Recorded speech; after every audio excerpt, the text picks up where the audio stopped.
Vous nous faites tous honte. Voilà, c'est le message que j'ai envie d'envoyer à l'issue de la rencontre et de la nouvelle défaite de l'AS Saint-Étienne à Dunkerque. Vous nous faites tous honte, c'est tout.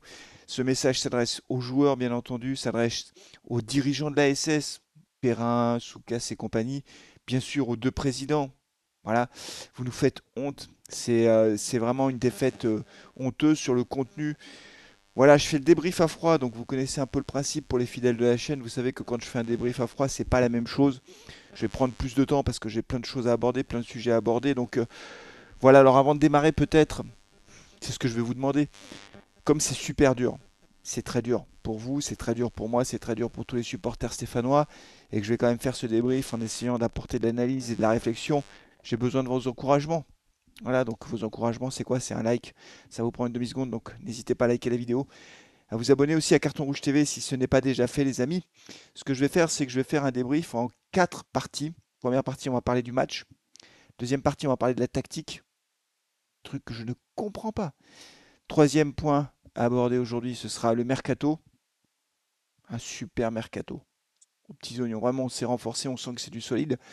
Et la dernière partie de cette vidéo, ce sera et maintenant, point d'interrogation. Que va-t-il se passer? Que peut-on espérer? Est-ce qu'on peut encore espérer quelque chose, oui ou non? Évidemment, ce sera la dernière partie de cette vidéo et n'hésitez pas à chaque fois à me laisser en commentaire votre analyse, votre avis. Voilà, c'est un échange, hein, évidemment, mais n'hésitez pas à liker la vidéo. Vraiment, on a besoin de force les uns et les autres, quoi. On a besoin de se soutenir parce que là, c'est vraiment difficile. Allez, on démarre tout de suite avec le débrief de cette brillante défaite de l'AS Saint-Etienne.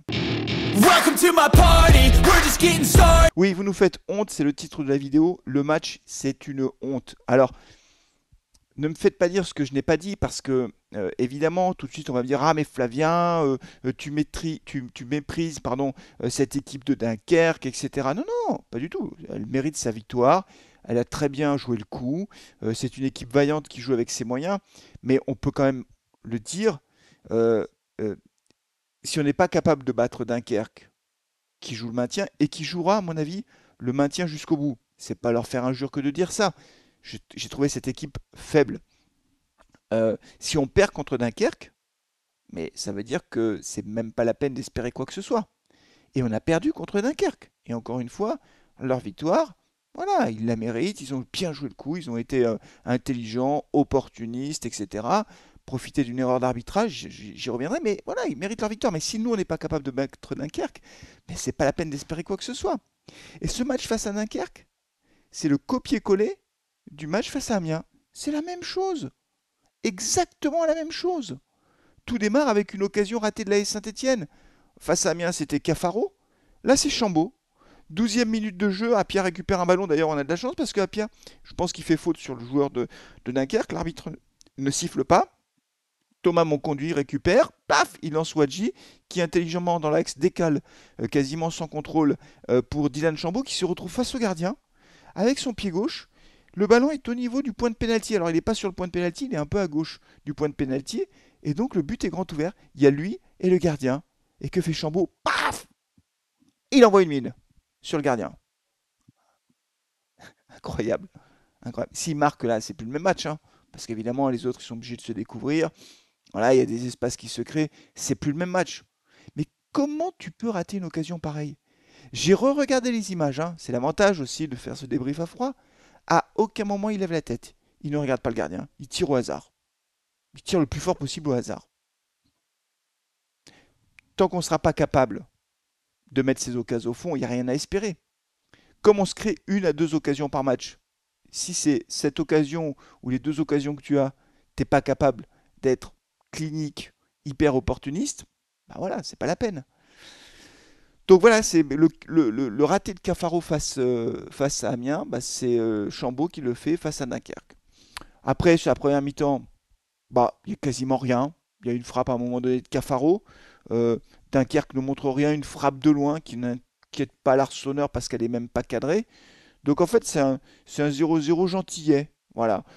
On se montre pas vraiment dangereux. À noter que pour cette, mais j'en reparlerai tout à l'heure, que pour cette rencontre, Odo avait fait un certain nombre de changements, mais dans le fond. Alors, Wadji jouait à la place de Cardona. On a Mboukou qui était aligné. On a Bouchouari, Mouefek qui était sur le banc. Ça, je le sentais, hein, je vous l'avais dit dans l'avant-match. Je pense qu'ils feront les frais des décisions dodo. Et effectivement, ils se sont retrouvés sur le banc. Et puis derrière, Petro a été aligné en défense centrale à la place de Nadé, qui a été sorti. Je ne sais pas d'ailleurs pourquoi. Mais on reste avec le 4-3-3. Un 4-3-3 complètement improductif. Mais on est là. En deuxième mi-temps, on redémarre. Au bout de 20 secondes, mon conduit, Chambaud, plein axe, Wadji. Wadji part, il n'est pas hors jeu, il frappe à côté. Deux occasions ratées. C'était trop.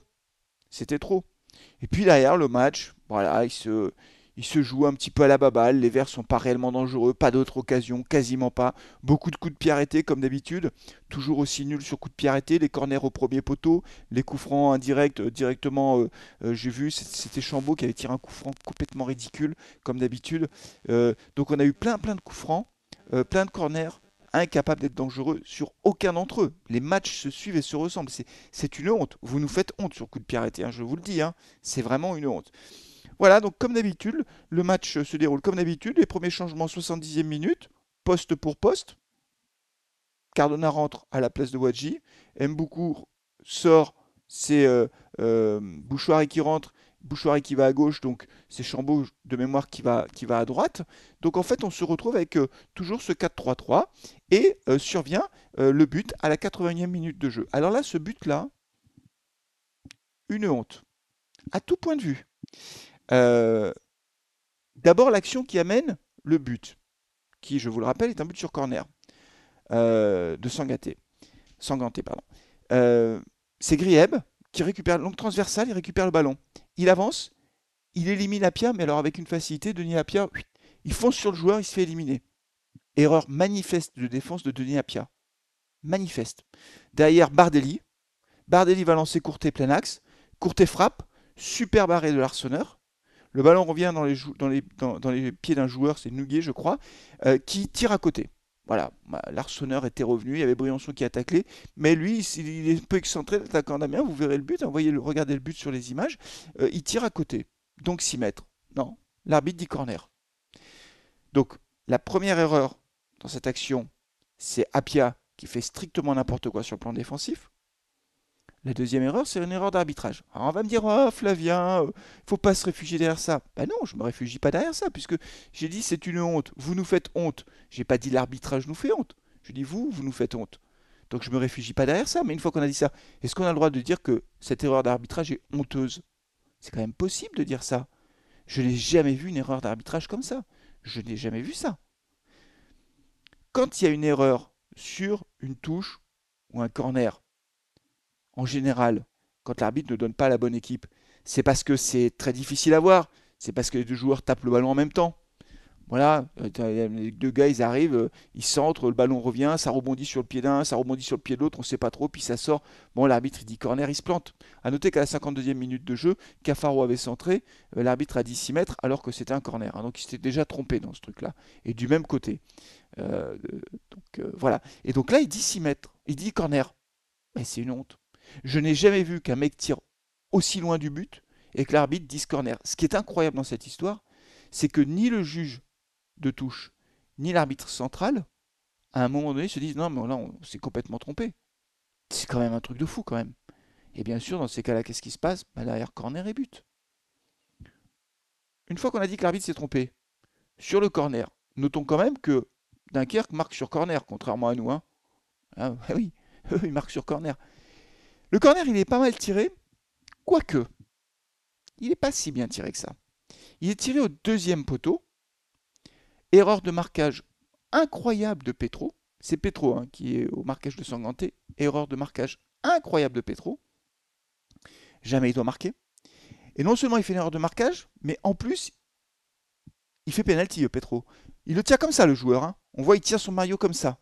Mais c'est incroyable de faire ça, Petro. C'est incroyable de faire une faute pareille dans la surface de réparation. C'est-à-dire qu'il était plus préoccupé par le joueur, l'empêcher de jouer, que de faire son marquage et de regarder le ballon arriver. Donc l'erreur de marquage, elle est manifeste. Donc Petro fait strictement n'importe quoi sur ce but-là. Mais pardon de le dire. Hein. Alors je sais, il y en a qui vont me dire ah non, c'est pas vrai, tu dis. Hein, Mais l'Arseneur là-dessus, regardez les images, hein. C'est pas normal qu'il sorte pas, hein. Ouais, je suis désolé, hein. Ah, il a fait un bon arrêt. Dans sa mentalité, l'Arseneur, c'est un guerrier, il n'y a pas de problème. Enfin, c'est un corner rentrant. D'accord? Le corner est rentrant. Il est tiré de la gauche du but par un gaucher. Donc le corner est rentrant. Donc on sait que avec l'effet, le ballon il a plutôt tendance à venir vers le but. Sur ces corners-là, le gardien, si le ballon n'est évidemment pas à l'autre bout de la surface, à chaque fois il doit sortir. Il doit s'imposer dans les airs. Le gardien il est plus grand que tout le monde puisqu'il peut prendre le ballon avec les bras. Le ballon est dans ses 6 mètres. Le ballon passe dans ses 6 mètres. Et ce qui est incroyable, regardez les images, je vous assure, regardez les images. Et ce qui est incroyable, c'est que quand le corner part, il y va. On le voit bouger, et au dernier moment, il se dit non, je reviens. Je ne comprends pas pourquoi il n'y est pas allé. Ce ballon, il l'avait à tous les coups. Il l'avait à tous les coups. Donc, erreur de marquage de Petro, qui en plus fait penalty. Et puis, l'Arseneur qui ne sort pas sur ce corner, ça fait but, ça fait 1-0. Donc, on ne se réfugie pas derrière l'erreur d'arbitrage. Tout le monde a été nul sur ce coup-là. Voilà. Et donc, il reste 10 minutes à jouer. Avec le temps additionnel, 15 minutes. Et là, tu te dis, les mecs, ils vont tout donner, quoi. Il va y avoir une pression d'enfer sur Dunkerque. Comme disait Thomas dans les messages qu'on échange après les matchs. Thomas, il dit, mais même à la fin du match, il n'y a pas de pression. C'est Dunkerque qui aurait dû marquer un deuxième but. Donc, en fait, vous nous faites honte parce que vous êtes incapable, en plus, de réagir quand vous êtes dos au mur comme ça. Donc, rien à dire. Belle victoire de Dunkerque, 1-0. Ça fait une excellente affaire pour Dunkerque au classement. Et nous, dans le jeu, on a été strictement nuls. Non seulement on a été nuls, mais en plus, on n'a rien fait pour changer le système. On en parle dans la deuxième partie de cette vidéo avec les choix tactiques. Dos au dos. Et oui, on va parler de tactique. On va parler de tactique, les amis. On est obligé de parler de tactique. Il y a des trucs que je ne comprends pas. Alors en fait, je sais déjà ce que certains vont dire. Beaucoup d'entre vous dans les messages. Dire, ah Flavien, arrête avec ta tactique, c'est pas une question de tactique, quelle que soit la tactique, de toute façon ils sont nuls, les joueurs. Autre remarque, quel que soit l'entraîneur, de toute façon ils sont nuls, c'est pas le sujet, ils sont nuls. Donc moi je pense que la tactique est très importante, que les choix tactiques sont essentiels. Et les choix qui sont faits par Odo, je ne les comprends pas. Donc je vais m'adresser à Odo directement. Je vais faire comme si Odo regardait cette vidéo. Alors je sais qu'il ne va pas la regarder, quoique on ne sait jamais sur un malentendu. Et donc je vais m'adresser à toi, Odo. Je comprends pas, en fait. Je comprends pas. Je comprends pas ce que tu fais, Odo, sur le plan tactique. Depuis que tu es là, tu as joué 6 matchs, d'accord? Tu as gagné 2 matchs, un face à Bastia à domicile et un à l'extérieur à Pau sur coup de pied arrêté. Après, tu as fait 0-0 à Bordeaux, 0-0 à domicile face à Laval. Tu as perdu à domicile face à Amiens et tu as perdu à l'extérieur face à Dunkerque. Tu as fait 2-0-0, tu as gagné 2 matchs, donc 2 victoires, 2 défaites, 2 matchs nuls. Et quand on regarde en fait les statistiques, sur les 4 derniers matchs, si on enlève le but marqué à Pau sur coup de pied arrêté, et tu le sais Odo, tu n'as marqué aucun but dans le jeu. Aucun à Dunkerque, aucun à Amiens, enfin face à Amiens, aucun à Pau dans le jeu, juste sur coup de pied arrêté, et aucun à domicile face à Laval. Et le dernier but dans le jeu, c'est face à Bastia à la 63e minute. Ça fait donc 387 minutes qu'on n'a pas marqué de but dans le jeu. Et je ne parle même pas du 0-0 à Bordeaux qui est miraculeux parce qu'on aurait certainement dû perdre. Donc en fait, on ne marque jamais. Voilà. Mais à la limite, c'est même pas le plus grave dans l'affaire. Enfin, si c'est grave, puisque ça ne nous permet pas de gagner les matchs. Mais ce qui saute aux yeux, et c'est pour ça que je ne comprends pas tes choix, Odo, ce qui saute aux yeux, c'est que si on marque pas de but, c'est parce qu'on ne se crée pas d'occasion en fait. On s'en crée 1 à 2 par match. Alors évidemment, 1 à 2 par match, si on avait des champions du monde sur le terrain qui transforment toutes les occasions en but, bah ça suffirait, hein. On gagnerait 1-0, comme on l'a fait pendant un temps. Sauf que là, c'est pas les champions du monde qu'on a sur le terrain. Donc 1 à 2 occasions par match, ça ne suffit pas. Et donc on ne marque plus. Le jeu est stérile. Il ne se passe rien. Ce 4-3-3 ne marche pas. On fait des centres, on centre, on centre, on centre. Que ce soit sur coup de pied arrêté, que ce soit dans le jeu, on centre, on centre. Il ne se passe rien. Donc il faut changer de dispositif, Odo. Il faut vite changer de dispositif. On va continuer à faire des matchs où tu as le sentiment que tu peux jouer 150 ans, que tu marques jamais. Hein. Face à Dunkerque, incroyable. Hein. Tu fais les changements à la 70e minute. D'ailleurs, c'était marrant parce que les commentaires de Beansport ont dit tiens, il y a Wadji qui s'échauffe, on va peut-être enfin le voir jouer, pas Wadji, Cardona, on va peut-être enfin voir jouer Cardona et Wadji ensemble. Ah non, non, non. Cardona rentre, Wadji sort, poste pour poste. Qu'est-ce qui s'est passé? Bah rien du coup. Rien. Et d'ailleurs, je crois que c'est même Cardona qui a joué sur la droite à la fin du match. Donc en fait, ce dispositif ne marche pas. Est-ce que c'est les joueurs qui ne sont pas les bons joueurs dans ce dispositif? J'en sais rien honnêtement, ça je peux pas répondre, j'en sais rien. Ce que je vois simplement, c'est que ça ne marche pas et que ça saute aux yeux. Et d'ailleurs, j'amène la preuve de ce que je dis, mon cher Odo. Regarde bien un peu, regarde les matchs. J'imagine que tu vas le faire avec ton staff. Regarde le match face à Amiens, regarde le match face à Dunkerque, les deux derniers. On s'est créé 3 occasions. 3, pas 50, 3. Celle de Cardona, face à Amiens, à domicile.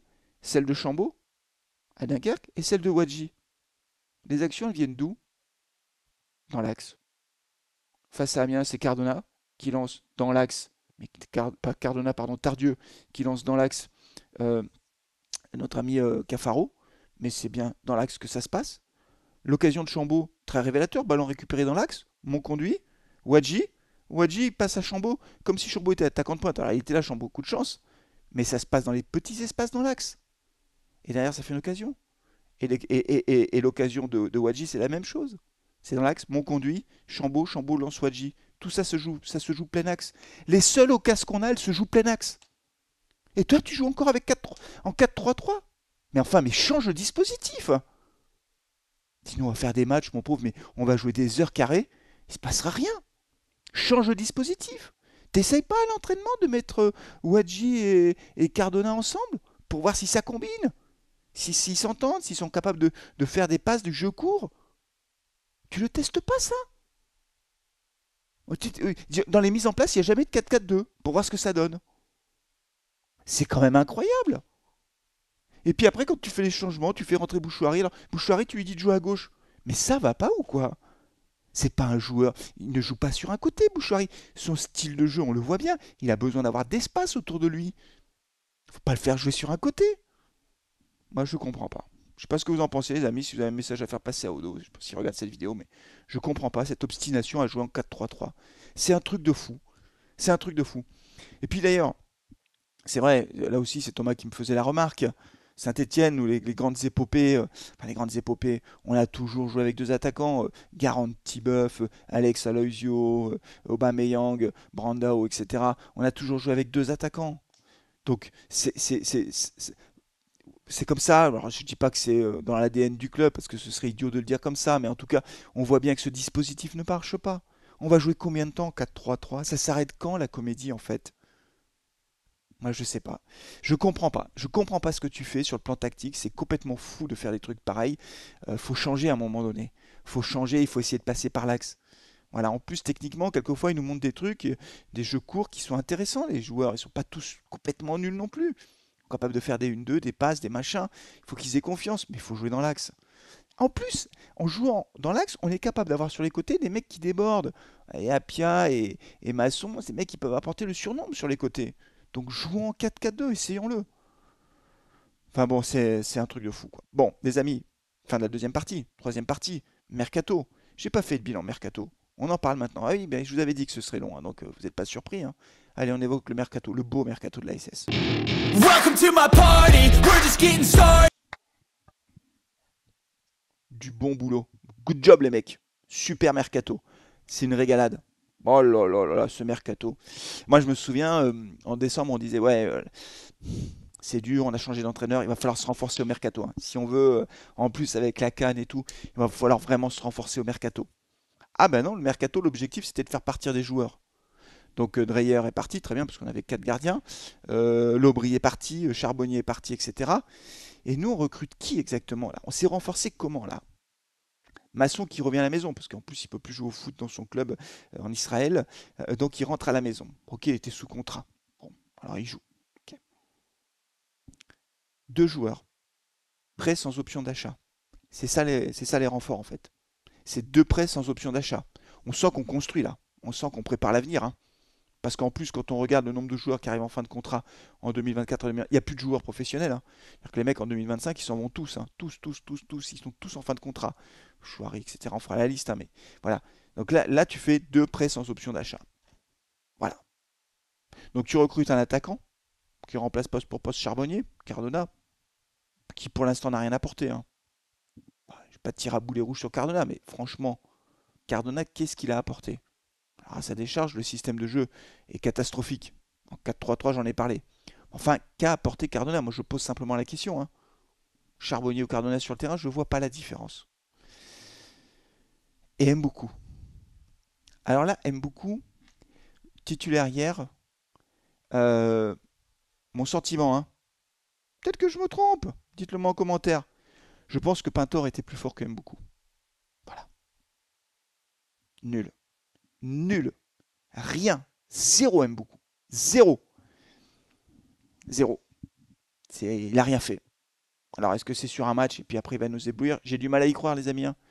Je le dis, je fais semblant de tempérer un peu mon propos, mais c'est zéro. Pourquoi on va chercher un joueur comme ça, en fait? Alors, il y a Diarra qui se... Mais des joueurs comme ça, on en a eu combien des joueurs là? Vous savez, c'est des joueurs qui sont très rapides, très véloces, très rapides, ils sont capables de faire des dribbles, des gris-gris, des machins, des trucs, puis ça aboutit jamais, en fait. Jamais. Il n'y a jamais une passe décisive et il n'y a jamais un but. Ça sert à rien, en fait. Dribble, clac, clac, clac, clac. Ça sert à rien. Zéro. Complètement inutile. C'est un truc de fou, quand même. On avait Diarra. Diarra était meilleur que... Mboukou, hein, bien meilleur, hein. Il s'est blessé, le pauvre. Mais ça sert à quoi d'aller chercher Mboukou? Moi, je préfère. On a les mêmes à la maison, hein. Faisons jouer Karim Cissé, hein. Maxence Rivera, hein. Maxence Rivera, il est plus fort que Mboukou. Ou au moins, il est au même niveau. Ça sert à quoi d'aller chercher des joueurs comme ça? Mais la cellule de recrutement du club, là, vous faites quoi exactement, en fait? C'est quoi l'idée? C'est un truc de fou, quand même. Donc, on ne s'est pas du tout renforcé au mercato. Donc, tu dis, on joue la montée. On va être dans les 5 premiers, on joue la montée. Alors, au départ, on joue la montée directe. Puis, on joue les 5 premières places. Mais on joue rien du tout. Il n'y a pas d'ambition. Voilà, responsable, c'est le recrutement. C'est aussi les présidents. Tout le monde est responsable. C'est pour ça que je dis que vous nous faites honte. Tout le temps. C'est infernal en fait. Mercato complètement raté. Complètement raté ce mercato. Alors qu'on avait besoin d'être renforcé. Bon. Donc je comprends pas. Le recrutement de Mboukou, je ne comprends pas. Voilà. Et donc du coup, ben voilà, on se retrouve dans une situation très difficile. Alors, maintenant, que va-t-il se passer? On en parle maintenant dans la dernière partie de cette vidéo. Welcome to my party, we're just getting started. Et maintenant? Bah maintenant, en fait, bah maintenant, on va jouer la fin de championnat en regardant derrière pour être sûr que on va pas descendre en national. Je pense pas. On a des points d'avance quand même sur les premiers relégables. Mais parler de la 5e place, qui peut croire encore à la montée aujourd'hui? Malheureusement, qui peut y croire? Personne. Pas beaucoup de monde. Alors on peut me dire, oui, mais on est à 3 points du 5e. Vous savez, on se raccroche toujours à ça. Oui, mais on est qu'à 2 points du... On est qu'à 3 points. Oui, mais... D'accord, mais dans les faits, dans le jeu, dans les choix tactiques, dans la qualité des joueurs, c'est impossible en fait. C'est impossible de... Tu gagnes pas à Dunkerque, tu joues pas les 5 premières places, c'est pas vrai. Ah oui, on est à 5, on est à 3 points de Amiens. Mais ça veut rien dire. C'est pas, on n'y est plus. Les joueurs dans leur tête, ils y sont pas non plus. Alors j'ai vu que Perrin et Souka c'était d'aller dans le vestiaire à la fin du match pour dire est-ce que vraiment vous avez envie de monter? Oh non, non, non, les gars, stop, arrêtez. Ça devient quasiment hilarant, quoi. C'est tellement ridicule, quoi. Mais est-ce que vous avez vraiment envie de monter, les gars, hein? Parce que là, ça va pas du tout, hein. Non, mais arrêtez, les mecs. Arrêtez. C'est grotesque, tout ça. Ce qui est très dur, et c'est pour ça que je dis que vous nous faites honte, c'est parce que les gens qui savent qu'on aime les Verts, et forcément, hein, avec ma fonction de maire, tout ça, il y a plein de gens qui m'en parlent. En fait, on a deux catégories de réactions. Je ne parle pas des amoureux des Verts, parce que quand on est entre amoureux des Verts, bah, on n'a même pas besoin de se parler pour se comprendre. On sait tout ce qu'on vit, tout ce qu'on endure depuis si longtemps. Mais vous savez, il y a des gens qui sont bienveillants et qui vous disent ah, les Verts, ah, c'est dur. Toi, tu dis ah ouais, c'est dur.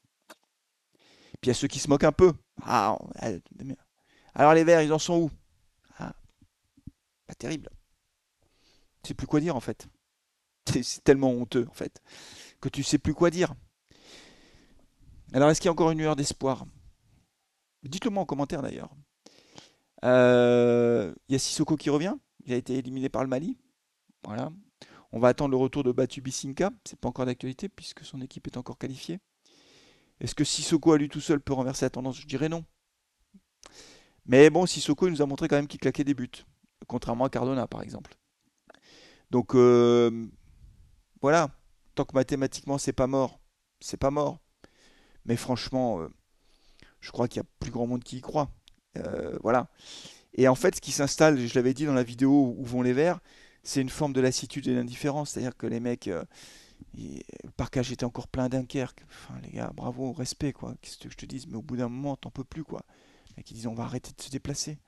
Je sais pas combien il y aura de personnes face à 3 lundi soir au stade, mais le stade va être quasiment. Il va sonner creux, le stade. Il y aura encore quelques milliers de fidèles, mais petit à petit, tout le monde décroche, tellement on est usé. Voilà. Donc voilà, ce club nous fait honte maintenant et on est parti à mon avis pour rester en Ligue de très longtemps. J'espère me tromper, hein. Est-ce que le club sera vendu ou pas? C'est pas impossible. Voilà, je vous dis ça comme ça. Euh, c'est pas impossible. C'est pas impossible qu'il soit vendu. Voilà. Euh, qu'il soit vendu. Bon, là aussi, plus personne n'y croit, mais ça va se faire un jour. Ça va se faire un jour. J'espère que ça se fera le plus vite possible et que le club tombera dans de bonnes mains, parce qu'il y a toujours ce risque-là, ne l'oubliez jamais, hein. Vendre, vendre, vendre, vendre, oui, d'accord. Mais ça tombe dans les mains de qui? Qui devient propriétaire du club? Parce que ça peut être pire, hein. Ça peut être pire, hein.